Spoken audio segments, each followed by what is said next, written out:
Bonjour à tous. Respecter les distances de sécurité, ce n'est pas qu'un simple conseil, c'est surtout une obligation. Et ces distances, vous allez le voir, varient en fonction de la vitesse, de la météo ou encore de la visibilité. Et pourtant, plus d'un Wallon sur 4 ne les respecte pas. Petit rappel pour votre sécurité.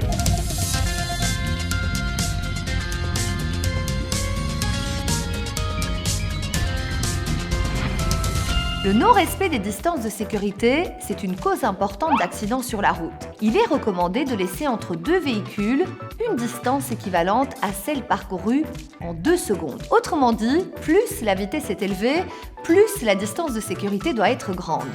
Olivier, pourquoi 2 secondes comme temps de référence ? Alors si on recommande 2 secondes, c'est parce qu'en moyenne déjà, il faut 1 seconde pour qu'un conducteur réagisse à, par exemple, un freinage d'urgence devant lui. Et la 2e seconde va servir à absorber les différences de qualité de freinage d'un conducteur à l'autre, mais aussi d'un véhicule à l'autre. Et si on est talonné de trop près par une voiture, que doit-on faire ? Alors ce qu'on ne doit pas faire, c'est soi-même accélérer et aller coller au véhicule qui est devant soi. Au contraire, on va allonger un petit peu sa distance de sécurité. Comme ça, si jamais on doit freiner d'urgence et que le véhicule derrière se rapproche de trop près, on a une distance de réserve de freinage. Alors concrètement, comment calculer la distance de sécurité ? En fait, c'est assez simple. On prend un repère sur le bord de la route.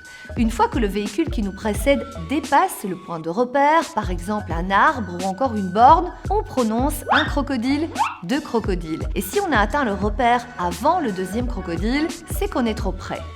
Par condition idéale, il faut 2 secondes de distance de sécurité entre les voitures. Mais si ce n'est pas le cas, quelle est la règle ? Donc effectivement, il faut tenir compte des circonstances. Partant de pluie comme aujourd'hui, la distance de sécurité doit être portée à la distance parcourue en 3 secondes. Et lorsque les circonstances sont encore plus difficiles, par temps de neige par exemple, il faut porter cette distance à la distance parcourue en 4 secondes.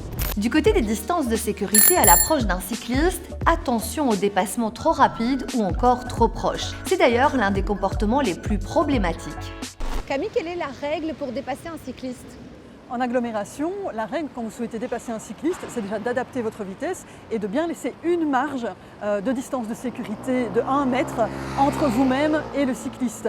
Ce n'est pas une simple question de courtoisie, c'est dans le code de la route. En agglomération 1 mètre, hors agglomération 1,50 m.